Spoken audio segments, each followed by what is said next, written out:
Olá, bem-vindos ao Brasil Novo 2022. Estamos iniciando com as notícias de hoje. A paz do Senhor para todos.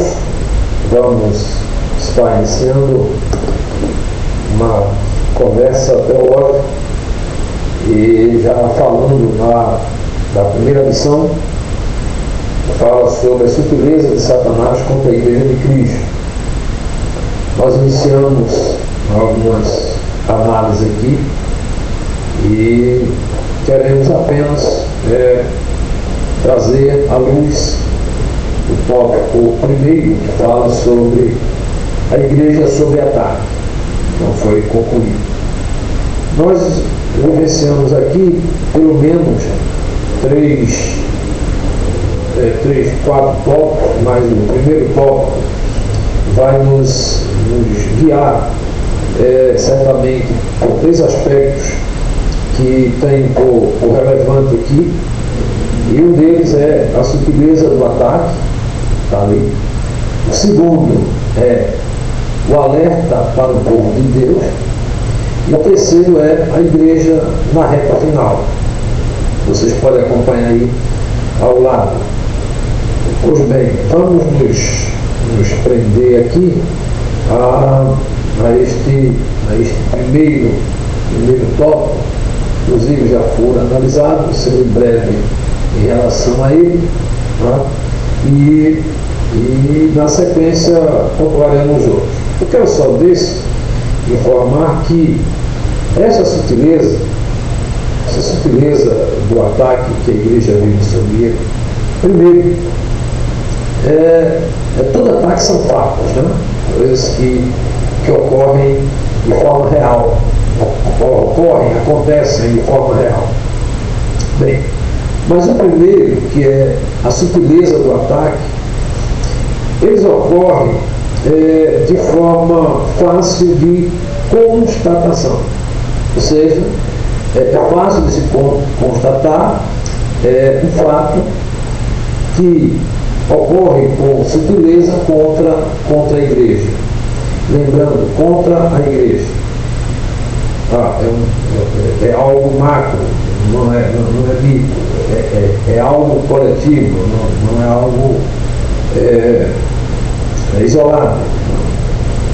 Mas vamos lá. Então falamos dessas condições, inclusive trabalhando o que o escritor trouxe para nós, em função que essas sutilezas vão ocorrer de forma sistematizada.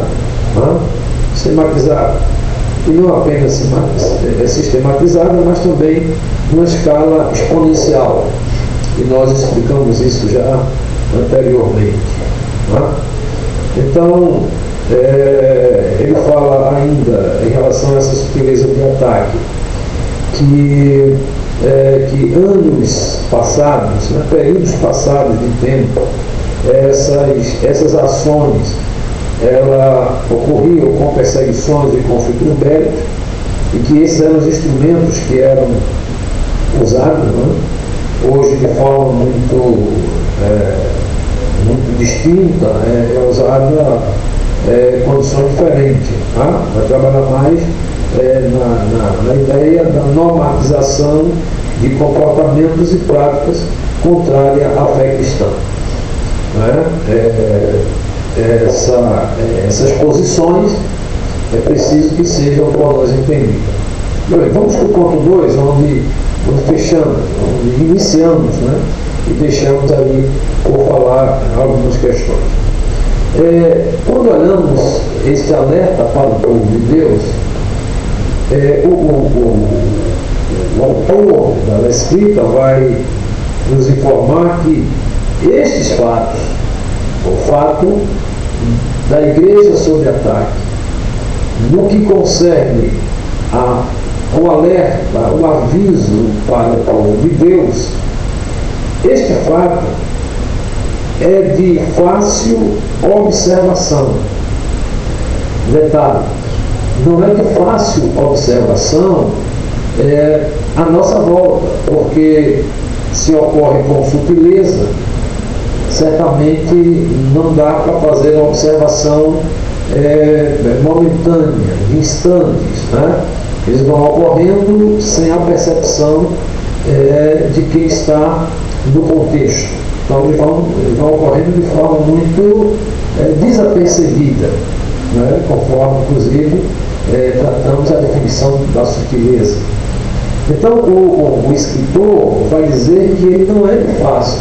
Ele não é de fácil observação no contexto do dia a dia, mas é de fácil observação pelas escrituras.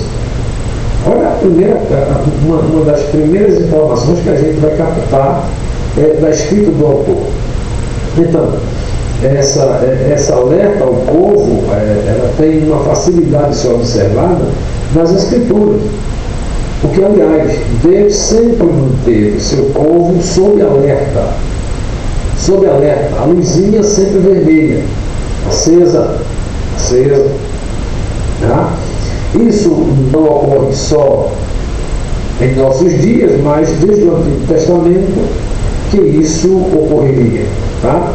Porque nada acontecia com o povo de Deus sem que ele primeiro fosse avisado. Tá? E os textos bíblicos revelam isso. Eis que não ocorrerá nada, não farei nada sem antes avisar aos servos e profetas, ou aos servos através dos profetas. Tá? Então os alertas e advertências sempre vinham. E isso pode ser visto tanto em relação às pessoas, olha aí, quanto aos grupos, ou a grupos. Tá?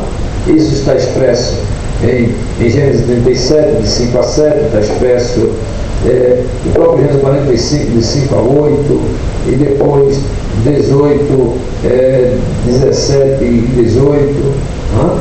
Vai fazer, o autor aproveita aqui esse alerta ao povo, faz referência inclusive ao período de monarquia, né, que os hebreus vivenciaram. Tá? Ou ficaram sob este domínio monárquico. As advertências vinham de forma mais intensa, e essa advertência viriam, quase de nós, pelo ministério profético, o que vale dizer, pelo ministério da palavra. Ora, quando observo este ministério profético, que estava sempre na vanguarda dos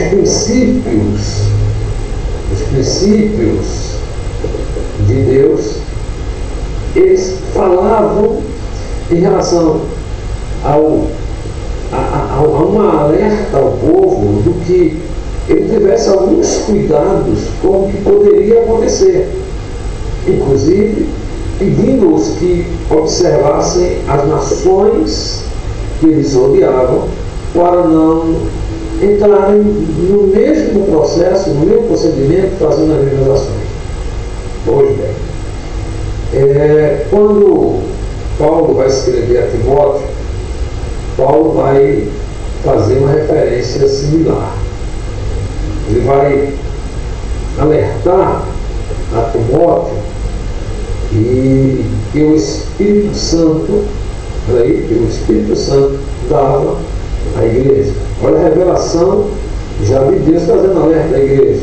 O Espírito expressamente diz, olha, esse termo expressamente, ele está dizendo, fala com clareza, fala com objetividade, fala com conhecimento de causa.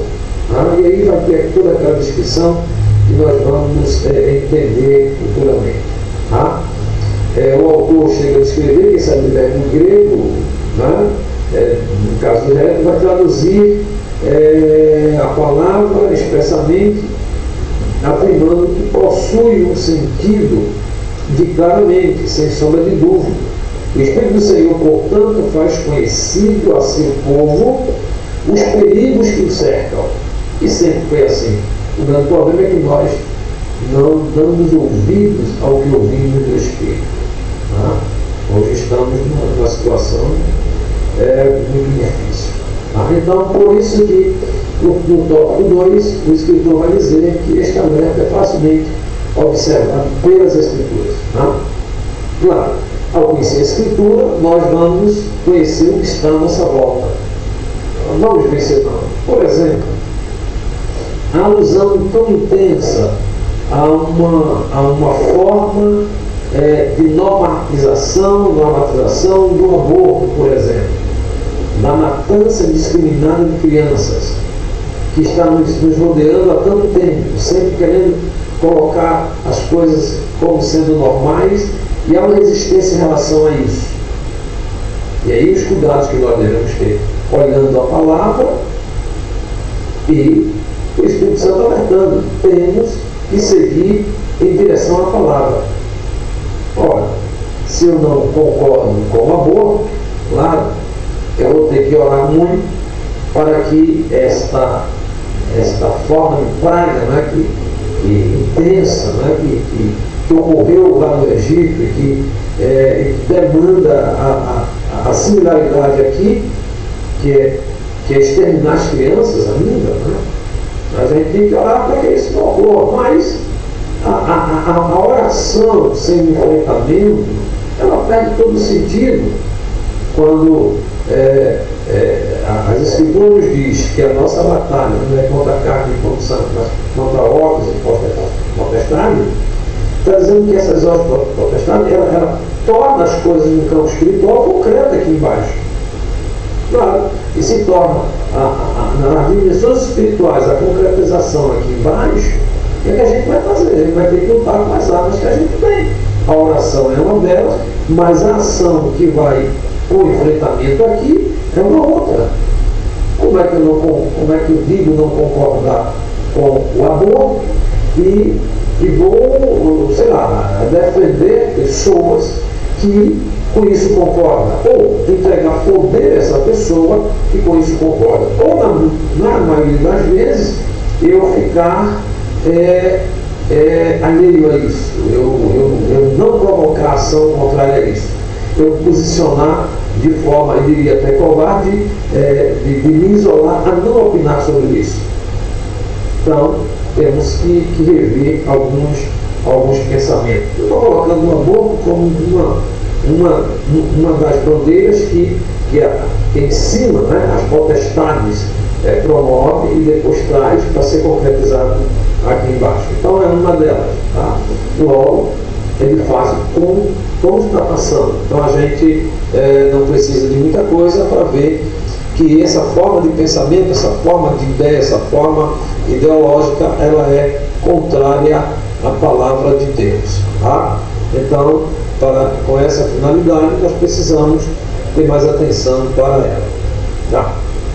No terceiro ponto, ele vai falar de que a igreja está na reta final. Vai falar, a igreja na reta final. E a igreja na reta final, os fatos que ocorrem são claramente revelados pelo Espírito Santo.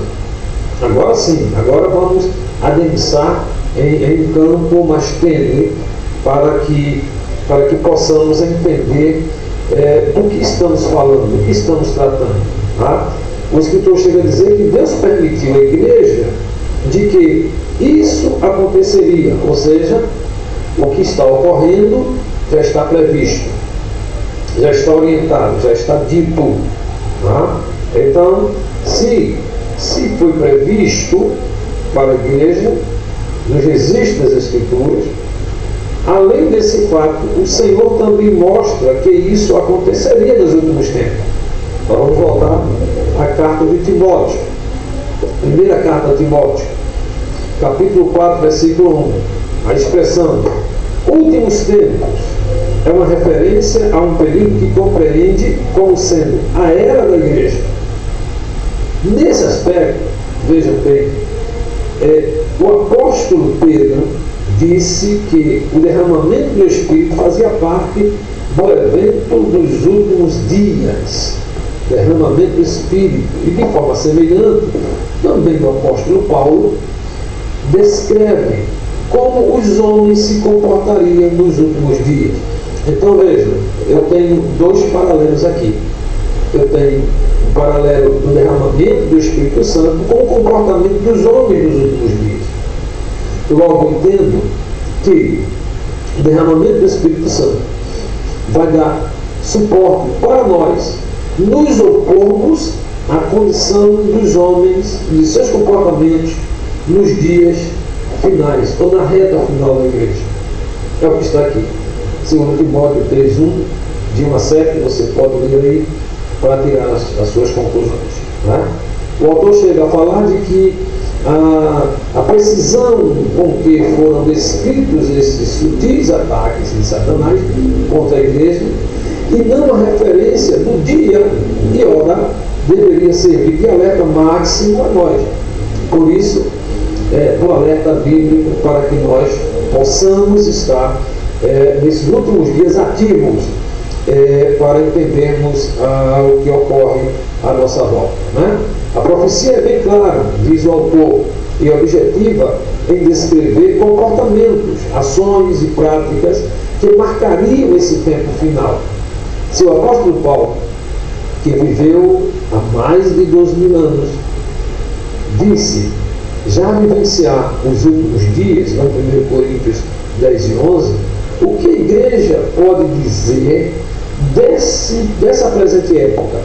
Não estaríamos na reta final? Na última volta da corrida?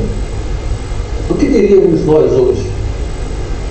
Bem, eu tenho um particular sentimento de que nos últimos dias nós, os cristãos, estamos pouco preocupados com as ações anticristãs. Tá? A gente prega muito a Cristo, mas a gente parece que não consegue visualizar. Não é? A gente prega muito comportamento cristão, mas parece-me que a gente se desvia muito do tema do pensamento anticristão. Ora, se o pensamento cristão ele deve combater dioturnamente o pensamento anticristão, ou eu sou cristão ou não sou. A partir do momento que eu me fecho, que eu me calo, que eu me reservo, que eu não opino, que eu não vou para a fronte, né? A fronte de luta, para o debate, para a ação concreta, que é mostrar a quem está à nossa volta o que somos e como somos, tá? Repelir sempre toda a ação anticristã. Mas nós, nos dias de hoje, estamos levando a igreja a trazer determinados comportamentos anticristãos para o ser cristão. E isto é muito sério, muito sério. Porque, ao olhar a Bíblia está condenando de forma muito enfática todo pensamento anticristão, todo ele, tá? sem minimizar. Né? Basta vermos aqui, vamos lá, deixa eu abrir aqui a Bíblia, e vou encontrar aqui, eu tenho sempre citado esse texto nesses últimos dias, que é o texto aos Romanos. Cito quando falo dos atributos de Deus, cito quando falo dessas ações anticristãs, que Paulo descreve aqui de forma tão categórica, tão intensa, essas atividades anticristãs, que vai contrário ao pensamento do cristianismo e que muitos de nós estamos flertando ou dando a nossa permissão para que isso seja normatizado ou normalizado. Vamos ver o que é que Paulo está dizendo. Porque do céu se manifesta a ira de Deus sobre toda impiedade e injustiça dos homens que detêm a verdade e injustiça.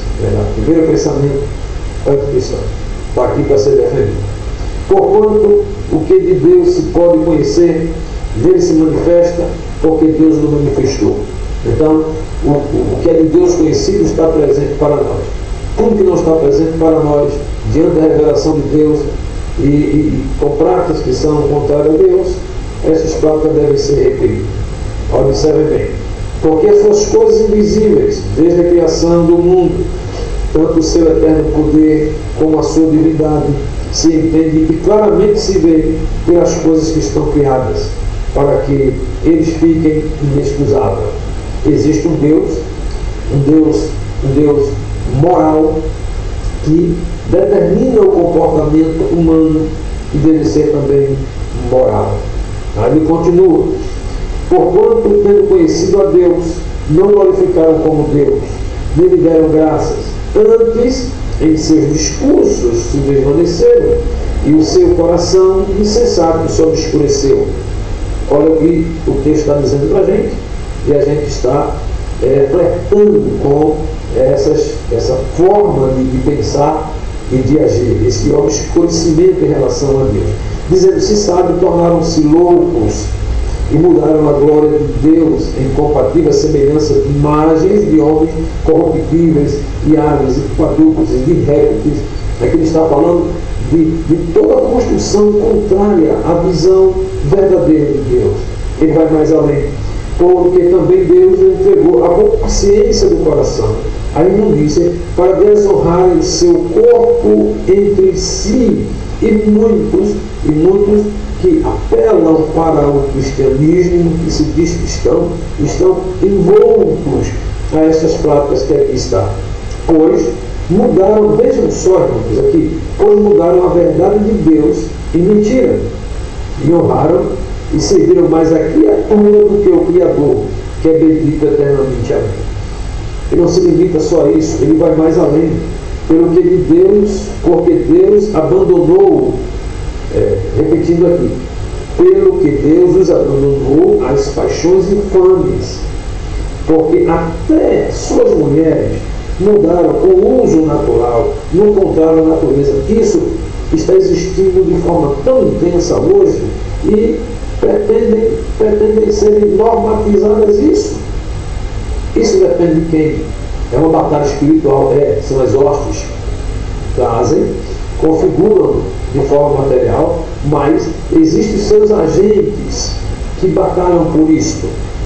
Quantos não estão transformando, e isso já existe, mas ainda de forma um tanto não proliferada totalmente, porque vez ou outra são quebradas essa sequência, mas existe aqui a normatização do homossexualismo. E uma outra coisa pior, não é apenas a normatização, é que nós devemos não só aceitar, mas considerar isso como sendo algo normal, e não podemos falar contrário a isso. Observem bem o caminho que nós estamos entrando na igreja nessa reta final. Tá? Então, ele vai mais além. E semelhante também aos varões, deixando o uso natural da mulher, se inflamaram e em sua sensualidade, uns para com os outros, varões com varões, cometendo torpeza e recebendo em si mesmo a recompensa que convinha ao seu erro. Nós sabemos aí as coisas que acontecem aqui.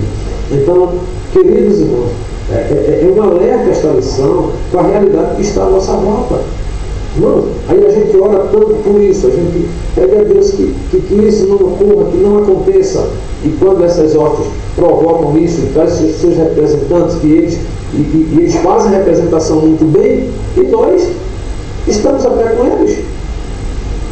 Quantos de nós, e aí eu vou entrar agora no campo mais filosófico, político, quantos de nós não estamos entregando a essas pessoas o direito de consolidarem o que está aqui? Somos nós que estamos fazendo. Nós somos maioria cristã, mas estamos entregando a esses representantes o direito para que isso seja mantido. Hoje, muito bom, passam pela gente, trocam alguma coisa, me dão uma cesta básica, me dão um dinheiro, me dão um muro, me dão casa, me dão ou cegam o meu entendimento com os argumentos que a mídia traz para mim. Eu estou vendo uma coisa e até não concordo, mas de repente eu estou entrando nos braços dessas pessoas e dando a ela uma credencial para exatamente tornar isto como sendo normatização, e eu como cristão estou sofrendo. E Paulo vai mais além nesse alerta. Aí a Bíblia está alertando. Olha aí, a igreja é uma fase final sendo alertada. E ele continua: e como eles não se importaram de ter conhecido de Deus, assim Deus os entregou um sentimento perverso para fazerem coisas que não convêm.